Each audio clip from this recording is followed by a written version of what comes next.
तर आज मी तुमच्याशी शेअर करणार आहे मस्त ताजी बनवलेली मुळ्याची भाजी।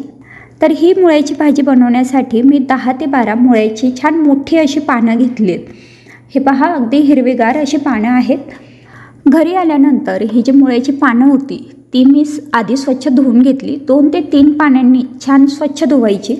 कुठलीही पालेभाजी असेल ना तर तिचे पानं आधी व्यवस्थित चेक करायचे। बऱ्याचदा त्या पानांमध्ये आळ्यांचं घर तयार झालेलं असतं, म्हणजे पानांवरती जर पांढऱ्या रंगाची डिझाईन अशी काहीतरी दिसत असेल ना वेडेवाकडी, तर समजायचं तिथे त्या आळीचं घर आहे, तसे पानं वापरायची नाही। तर ही पानं मी आधी स्वच्छ धुवून घेतली। त्यानंतर ही अगदी बारीक अशी चिरून घ्यायची। तर इथे हे सगळे पानं चिरून घेतलेले आहेत। ह्या भाजीमध्ये तुम्हाला आवडत असेल तर कांदासुद्धा वापरू शकतात। मी इथे कांद्याचा वापर केलेला नाही आहे, फक्त लसूण घालून ही भाजी बनवणार आहे।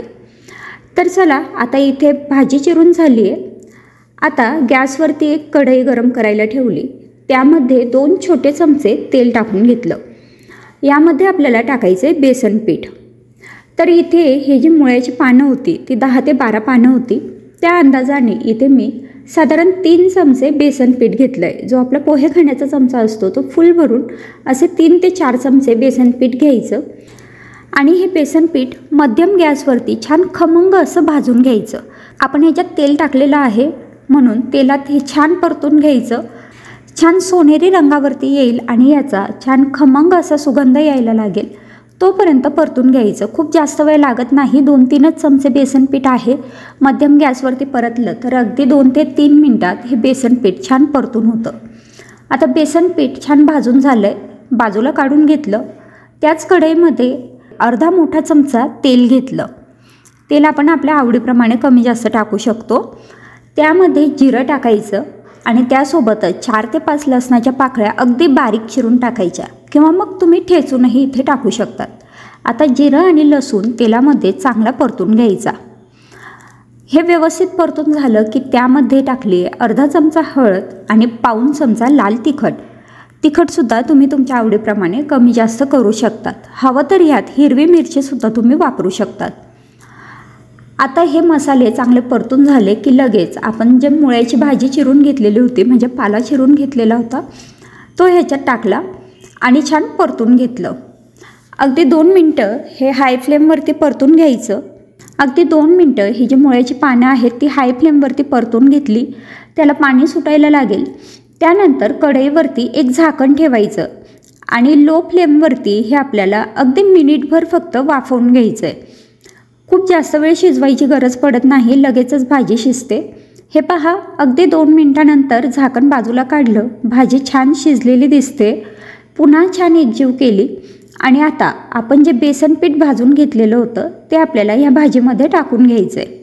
इथे मुळ्याची चव बॅलन्स व्हायला पाहिजे, म्हणजे मुळ्याच्या पानांची जी चव असते उग्र चव ती थोडीशी बॅलन्स व्हायला पाहिजे, म्हणून मी जवळपास थोडंसं जास्तच प्रमाणात बेसन पीठ वापरलं आहे।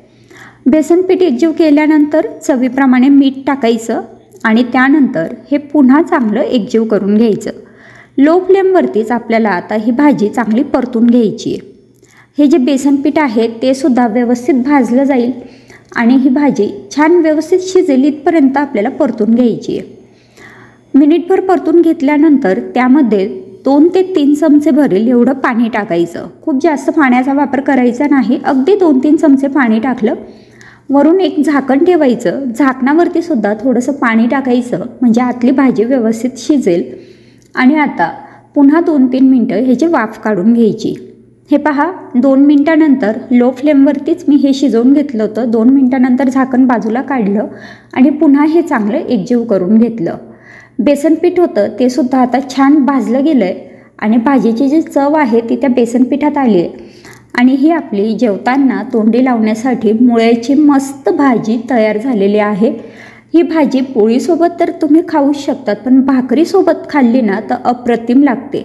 फक्त या भाजीवरती थोडंसं तेल टाकून खायचं। आपलं जे कच्चं तेल असतं ना ते यावरती टाकायचं आणि भाकरीसोबत, पोळीसोबत किंवा मग तोंडी लावण्यासाठी जेवताना ही भाजी खूप छान लागते। तर मग कशी वाटली आजची रेसिपी मला कमेंटमध्ये जरूर कळवा। आवडली असेल तर लाईक करा, शेअर करा आणि चॅनलला सबस्क्राईब करा। पुन्हा भेटू पुढच्या नवीन व्हिडिओमध्ये। तोपर्यंत बाय बाय।